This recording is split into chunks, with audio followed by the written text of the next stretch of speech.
안녕하세요. 두산인프라과의 이서영입니다. 오늘 발표는 우리나라 말로 진행하도록 하겠습니다. 장표는 영어로 작성이 되어 있고요. 그다음에 일단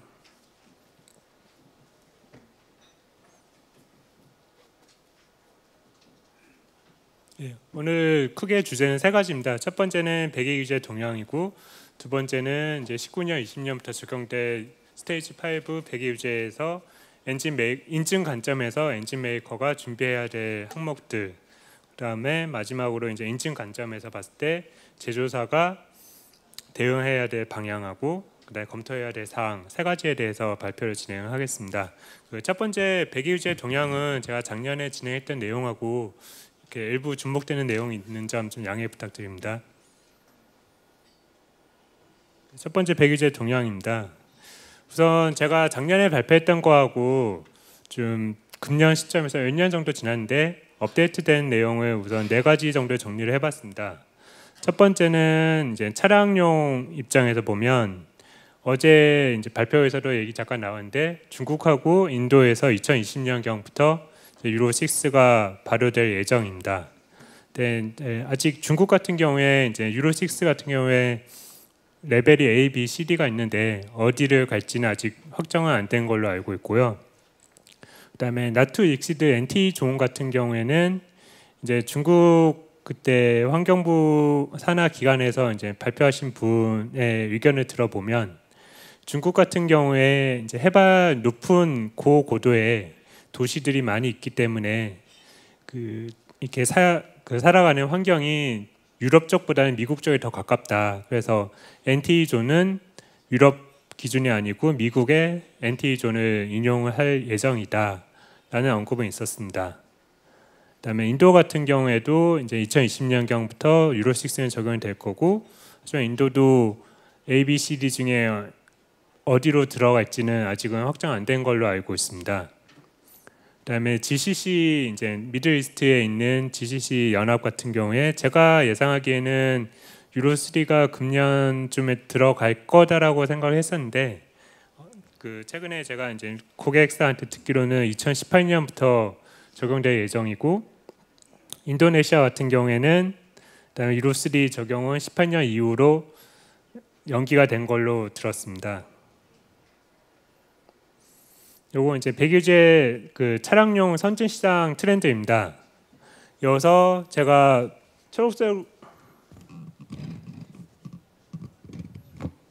초록색으로 표시해 놓은 유럽하고 EU, 일본, 중국 네 곳은 현재 GHG CO2 규제가 적용 중인 나라입니다. CO2나 GHG 규제가 적용 중인 나라고요. 그다음에 2017년을 놓고 봤을 때 미국하고 유럽하고 우리나라 그다음에 일본 정도는 이제 유로 6가 적용 중인 현황이고 그 밑으로 대만이나 중국, 러시아, 브라질 같은 경우에는 아직까지는 유로 5가 적용되고 있습니다. 그다음에 2020년경에 되면 선진이 밑에 있는 국가들 호주나 싱가포르 같은 국가에서도 유로 6가 적용이 될 수도 있을 것 같은데 아직 그 정확한 타이밍은 지금은 모르겠습니다. 혹시 이 중에 더 좋은 정보를 갖고 계신 분 있으시면 끝나고 좀 같이 공유를 부탁드립니다. 그다음에 미국 같은 경우에는 이제 어제 오늘 계속 얘기가 되고 있는데 카브에서는 일단 0.2에서 0.02로 가는 거는 이건 이제 EPA 물론 EPA 승인은 필요하겠지만 카브에서 예전부터 준비해왔던 프로젝트이기 때문에 이거는 0.02로는 갈 거라고 저는 예상을 하고 있고요. 대신 이게 카브를 제외한 나머지 전 스테이트에 다 적용이 됐지 아니면 캘리포니아만 갈지는 그거는 좀 더 시간을 두고 지켜봐야 될 것 같습니다. 그다음에 현재 캘리포니아에서는 녹스에 대해서 세 가지 옵션을 현재 적용을 하고 있고 제가 알기로는 한 업체에서 0.02를 맞춰가지고 가스 엔진으로 지금 캘리포니아에 판매를 하고 있는 중으로 알고 있습니다. 요거는 이제 신흥 시장에서의 배기규제 트렌드입니다. 여기 보시면 아까 얘기했던 것처럼 이제 네 번째 GCC 연합체가 있는데요. 여기는 아직 현재로는 배기규제는 없는 걸로 되어 있고, 그다음에 지금 특이사항은 인도나 그다음에 베트남, 그리고 인도나 베트남 같은 경우에는, 인도 같은 경우에는 지금 그 2020년에 유로 5를 스킵을 하고 뛰어넘고 유로 6로 바로 넘어갈 예정이고요. 그다음에 그 필리핀이나 다른 몇몇 신흥 시장에서도 차기 배기제 적용을 할 때 그 한 단계 정도는 뛰어넘는 것을 검토를 하고 있는 걸로 알고 있습니다. 네, 이 신흥 시장에서 제 이슈는 그 어제 오늘 계속 얘기되고 있는 것처럼 그 과연 로우 서퍼가 언제쯤 제대로 풀릴 수 있을지, 그다음에 로우 서퍼로 가게 되면 인프라도 갖춰야 되지만 얘가 이제 정제 시설이 들어가다 보니까 가격이 올라가는 이슈도 있어서 그 연료의 인상분을 정부에서 어느 정도 이렇게 소화가 되는 게 준비가 되어야만 이렇게 넘어갈 수 있을 거라고 예상이 됩니다. 네, 두 번째는 이제 산업용 배기 유제 동향입니다. 산업용은 지금 보시는 것처럼 이 장표에서 보시면 17년, 18년은 현재 미국하고 유럽, 한국, 일본 다 동일한 수준이고요. 대신 이제 18년, 19년에 유럽이 먼저 스테이지 5를 가게 되면 더 이제 한 단계 강화가 되는 거고, 그다음에 터키 같은 경우에는 19년, 20년 경에 차기 규제로 그 원래 이제 17년, 18년에 가기로 했는데 그때 이제 터키에서 1, 2년 정도 딜레이를 했고 그 딜레이된 시점이 19년, 20년 경부터 이제 규제가 강화되는 시점입니다. 그다음에 미국의 티어 5가 언제 갈지는 아까 이제 저 앞에 얘기하셨던 분은 2023년에서 25년 경 예상을 했었고, 근데 그 시점은 좀 더 이제 저희도 계속 모니터링 할 거고요. 여기 계신 분들 중에서도 모니터링 하시면서 이렇게 좀 더 새로운 정보를 알게 되면 공유 부탁드립니다. 그다음에 이제 이 신흥 시장에서는 펨스가 어제 이제 환경부에서 얘기했던 것처럼 우리는 한국 같은 경우에는 금년부터 이제 펨스에 대해서 시범 사업을 진행할 예정이고요. 그다음에 EPA에서도 제가 알기로는 그 몇몇 업체들 대상으로 이렇게 현황을 확인하고 있는 정도로 알고 있습니다. 그다음에 이제 신흥 시장인데 여기서 이제 제일 화두는 일단 저희 업체에서 저희 회사 입장에서 제일 화두는 중국입니다. 중국이 19년 언제쯤 4단계로 갈지, 뭐 최근에 들은 거는 19년 1월이라는 사람도 있고 19년 1월, 19년 7월, 19년 10월 아니면 2020년에 넘어간다는 사람도 있는데, 이제 일단 2020년에 중국 차량용 유로 6는 2020년에 간다라고 발표가 돼 있는 상황인데 아직 산업용 4단계는 언제 간다라는 발표도 없고, 그다음에 업체들 사이에서는 이제 여러 가지 이렇게 시나리오가 있는 상황이어서 혹시 뭐 특별히 더 추가로 알고 계신 내용 있으시면 끝나고 좀 같이 저한테 좀 알려주시고요. 그다음에 저희가 일단 저희는 19년 언제쯤 갈 것 같은데 19년 몇 월에 갈지는 아직은 확정을 못한 상황입니다. 그다음에 브라질 같은 경우에는 이제 15년, 16년부터 티어 3가 들어와 있고, 그다음에 러시아 같은 경우에는 원래 배기유제는 티어 3가 발표가 되어 있는데 러시아가 산유국임에도 좀 그 러시아 내의 연료 품질이 좋지 못해서 아직 본격적으로 티어 3를 적용을 못하고 있습니다. 그다음에 오스트레일리아 같은 호주 같은 경우에는 이제 NSW 스테이트에서는 미국의 캘리포니아처럼 별도로 법안을 만들어서 티어 3를 발효를 한 상태고요. 대신 호주 정부 전체 입장에서는 아직까지는 법규가 언제부터 발효될지에 대해서는 계속 검토 중이다라고 들었습니다.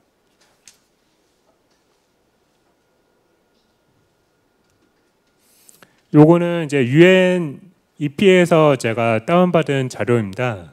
여기 보시면 그 선진 시장은 주로 요 밝은 파란색으로 되어 있는 것처럼 15 ppm 이하의 ULSD가 지금 보급이 어느 정도 다 되어 있는 상태입니다. 하지만 여기 표에 보시는 것처럼 아프리카나 라틴 아메리카, 그다음에 중동 그쪽에 보면 아직 유로 2, 유로 3 정도의 준하는 연료들이 지금 이렇게 공급이 되거나 사용 중인 것이고요. 그다음에 이제 이 지역의 배기 유지가 강화가 되기 위해서는 우선적으로 이 지역의 연료 인프라가 어느 정도 갖춰져야만 그 배기 유지는 강화가 될 수 있을 거라고 생각을 하고, 그다음에 유로 6하고 스테이지 5에서 이제 특이 사항은 두 가지 다 B7 즉 바이오 퓨얼이 인증 연료 그 사양에 들어가 있다는 점입니다.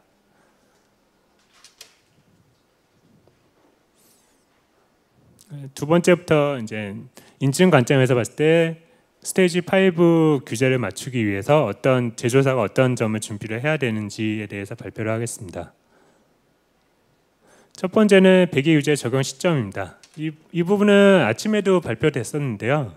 일단 파티클 매터가 PM 수치가 유로 스테이지 4 대비 좀 더 강화가 됐고, 그다음에 파티클 넘버는 새로 추가가 되었습니다. 즉 유로 6하고 동일하게 파티클 넘버가 추가됨에 따라서 그 DPF가 이제 필요하게 되는 거고요. 그다음에 적용 시점에 대해서는 이제 마켓 데이트 기준으로 프레스 온더 마켓 데이트 기준으로 19년 1월 1일부터 적용이 되지만 56에서 130kW는 1년 딜레이해서 2020년 1월 1일부터 적용됩니다. 그다음에 스테이지 4까지는 그 플렉스빌리티 옵션이라는 제도가 있었습니다. 그래서 스테이지 4 엔진이지만 스테이지 4 규제지만 스테이지 3A 엔진을 스테이지 3B 엔진은 어느 정도 판매가 가능했는데 스테이지 5에서는 플렉시빌리티 스킴 옵션은 없어졌습니다. 대신 일반적으로 셋업프라고 불리는 트랜지셔널 피리어드 옵션은 그대로 살아 있고요. 이 트랜지셔널을 적용받기 위해서는 19년 1월 1일부터 이제 스테이지 5로 넘어가기 때문에 엔진 메이커 입장에서는 18년 12월 말까지 그 장비 업체에서 수주를 받아서 엔진을 제조를 미리 해놔야 됩니다.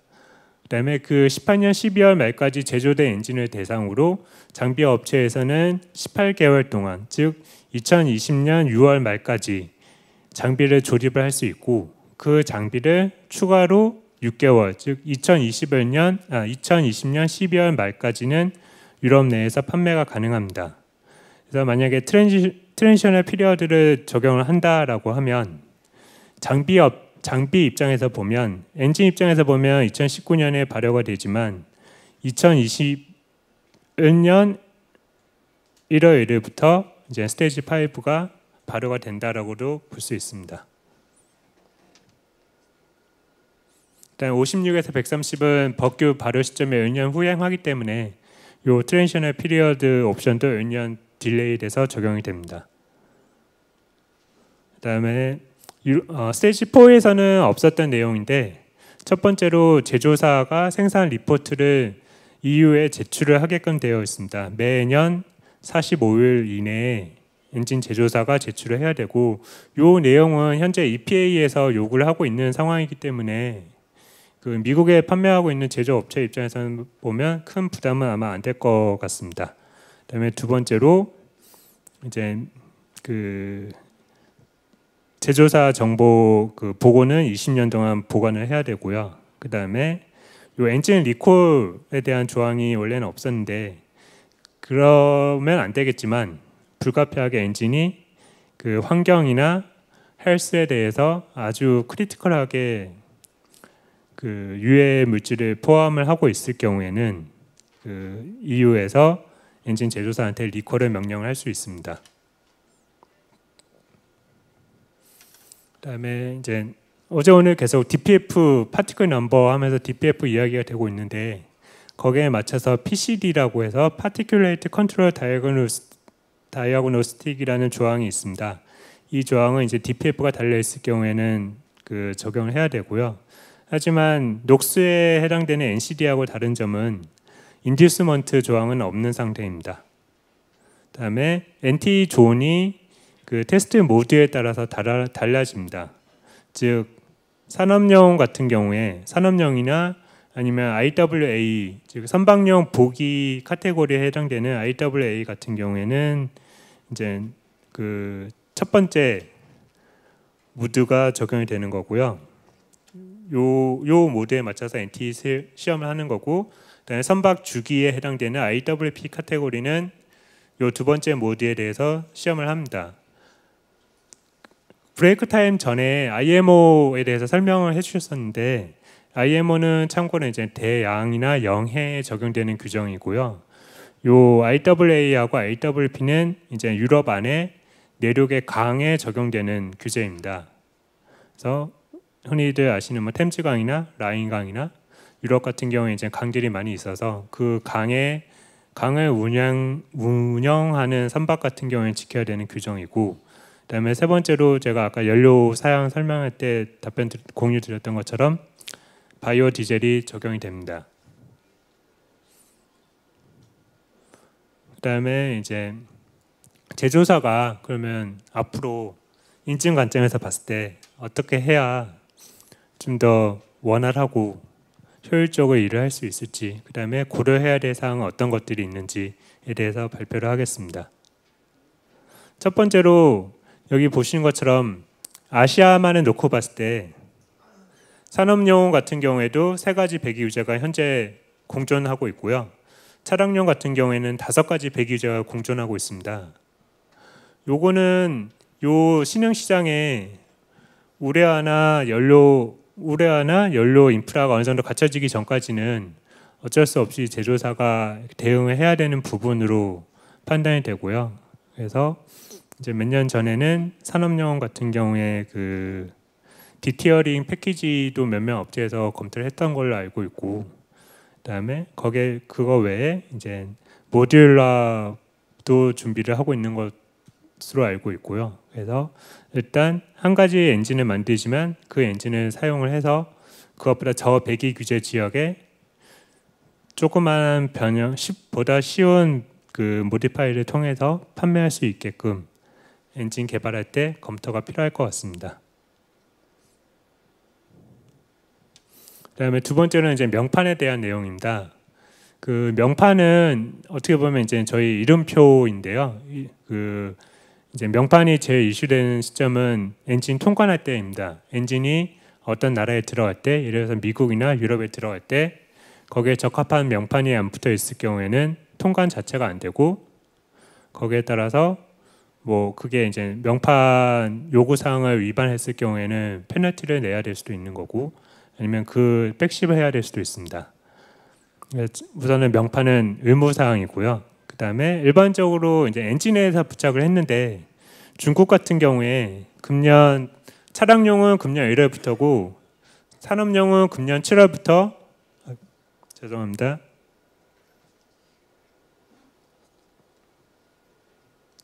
이런 표지판이 있는 환경정보 명판이라는 요 표지판을 그 장비에 잘 보이는 곳에 부착을 해야 됩니다. 요 명판은 이제 장비 시리얼별로 다 부착을 해야 되고요.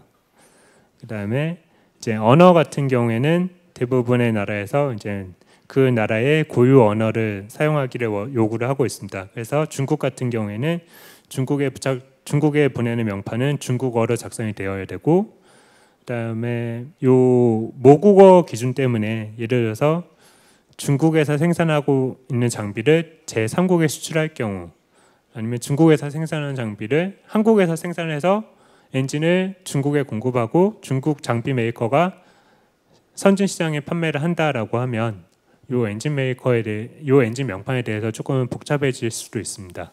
즉 중국 명판도 부착을 해야 될 수도 있는 거고, 그다음에 미국이나 유럽 명판을 동시에 부착을 해야 될 수 있어서 그 부분은 검토가 필요합니다. 그다음에 명판에 들어가는 내용은 주로 이제 인증 번호, 그다음에 그 스테이트먼트는 주로 없는데, 이제 미국 같은 경우에는 특별하게 그 EPA 법규에 정해져 있습니다. 이 문구는 반드시 명판에 기재를 하세요라고. 그래서 This engine comply with US EPA and California 쭉 나가는 문구가 있고, 이 문구가 반드시 명판에 기재가 되어야 됩니다. 그다음에 스테이지 4 티어 4부터는 이제 ULSD가 공급이 되기 시작했고, 그때부터 이제 EPA 법규에 그 ULSD 외에 다른 연료가 공급되는 것을 방지하기 위해서 연료 라벨 주입구에다가 ULSD only라는 스티커를 부착을 하게 되어 있습니다. 그다음에 엔진 매니팩처러 데이트가 기재가 되고요. 그 로케이션은 이름표이다 보니까 엔진에서 장착을 하고 나서 장비에서 잘 보이는 곳에 부착이 되어야 되고 장비의 수명이 닿을 때까지 거기서 떨어지면 안 됩니다. 그리고 만약에 불가피하게 이제 그 엔진이나 장비 레이아웃 문제로 인해서 엔진 명판에 부착을 하고 잘 보이지 않을 경우에는 그 엔진 제조사가 장비 제조사한테 별도의 명판 하나 더 제공을 하고 그 장비 제조사가 그 명판을 받아서 잘 보이는 곳에 부착을 해서 판매를 하면 됩니다. 그다음에 이제 두 번째는 팸스입니다. 그 차량용은 팸스가 패스페일 판정 조건이 있지만 산업용은 아직 패스페일 판정 조건은 없습니다. 하지만 스테이지 5부터 레퍼런스를 요구를 하고 있기 때문에 제조사는 레퍼런스 자료를 제출을 해야 되고요.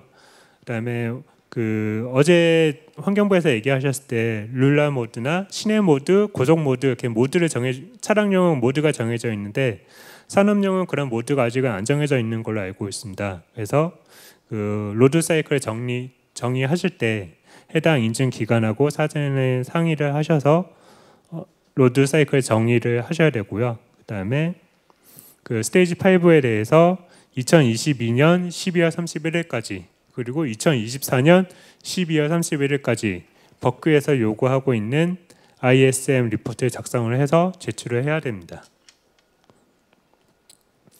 요게 이제 산업용 작업 특성에 따라서 이렇게 이제 차량용을 따지면 밸리드 윈도우 존을 구하는 그 일종의 알고리즘입니다. 그래서 여기가 이제 시작 시점이고요. 여기서부터 규정에서 요구하고 정의되어 있는 알고리즘 순서에 맞춰서 단계별로 정리를 하면 최종적으로 이런 알고리즘이 남게 됩니다. 그리고 이 알고리즘 기준으로 이제 제조사에서는 레퍼런스 데이터를 제출을 하면 됩니다. 그 다음에 이제 마지막으로 환경 규제입니다. 요거는 이제 저희는 지금까지 뭐 에미션이나 연비, CO2 규제에 대해서 이제 대응을 해봤었고, 근데 최근 들어서 유럽이나 중국에서도 리치나 RoHS2 규제는 하고 있고요. 그다음에 동남아시아에서도 이 환경 규제에 대해서 최근에 이제 점차 강화를 하고 있는 중입니다. 첫 번째는 GHS라고 해서 여기 보시는 것처럼 라벨을 제품에 유해 물질이 있을 경우에는 규정된 라벨에 부착을 해야 되고, 리치 같은 경우에는 130종의 그 규제 물질에 대해서 규제 물질이 0.1% 이하이고 유럽에 판매하는 양이 연간 1톤을 넘어갈 경우에는 신고를 해야 되고, RoHS2 같은 경우에는 이 부분은 아직 산업용 장비에 적용이 될지 안 될지가 명확하게 정리는 안 돼 있는 상태고요. 만약에 산업용에 적용이 된다 또는 발전기 엔진에 적용이 된다라고 하면 여기 언급해 놓은 10대 물질에 대해서는 금지가 됩니다.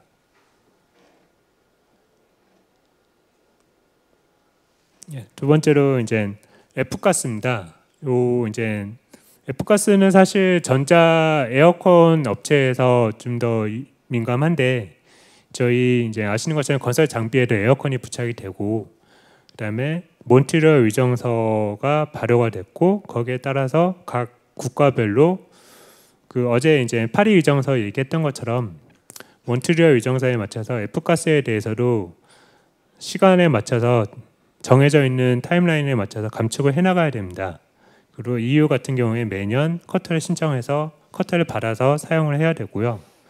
그다음에 마지막에 있는 거는 이제 분쟁 강물이라고 해서 콩고하고 여기 표시되어 있는 콩고하고 콩고 주위의 9개 국가에서 나오는 그 3TG라고 해서 텅스텐, 탄탈륨, 틴, 그다음에 골드 요 물질을 사용해서 제품을 제조하게 되면 그 미국 나스닥 시장 같은 데 이제 상장되어 있는 업체들은 매년 보고를 해야 됩니다. 요 물질을 사용하고 있는지 안 하고 있는지, 그래서 만약 고객이 요 분쟁 광물을 사용하고 있는지 아닌지를 확인해 달라는 요청을 받으면 엔진 제조사에서는 이제 서플라이어를 통해서 확인을 하고 이 광물이 있는지 없는지에 대해서 정해져 있는 템플릿이 있고 그 템플릿에 작성을 해서 제출을 해야 됩니다. 마지막으로 서머리하고 마무리하겠습니다. 우선 배기유제 동향은 온로드에 대해서는 펨스하고 GHG가 제조사의 제일 큰 화두이고요. 그다음에 산업용 같은 경우에는 2019년, 2020년에 유럽의 스테이지 5뿐만 아니라 터키하고 중국에서도 차기 규제가 적용될 걸로 예상이 되고 있고, 이에 따라서 저희도 그렇지만 여러 엔진 메이커들에서 다 이렇게 부하에 대해서 걱정을 하고 있는 걸로 알고 있습니다. 동일 시점에 세 지역의 배기 유제가 동시에 바뀌는 상황이 돼서 그 점 때문에 다들 이제 민감하게 이 동향을 확인하고 있는 걸로 알고 있고요. 그다음에 유럽의 스테이지 5 같은 경우에는 펨스하고 PCD, 그다음에 프로덕션 리포트 등의 제출이 필요하고, 그다음에 배기 유제 관련해서 인증 측면에서 봤을 때는 이제 각 지역, 예를 들어서 브라질은 아직까지는 배기 유제 명판을 요구를 하지는 않지만 각 지역에서 특정 명판을 요청을 할 경우에 대응을 해야 되고, 그다음에 여러 배기 유제가 동시에 이렇게 나라마다 적용이 되고 있다 보니까 그걸 어떻게 효율적으로 대응을 할 수 있을지에 대한 대응 방안 수립이 필요하고, 마지막으로 좀 전에 발표했던 환경 규제에 대해서 제조 서플라이 체인하고 같이 이제 협업을 하셔가지고 유해 물질에 대해서 어떻게 대응을 할지에 대해서 대응 방안 수립은 필요할 것 같습니다. 이상으로 발표 마치겠습니다. 예.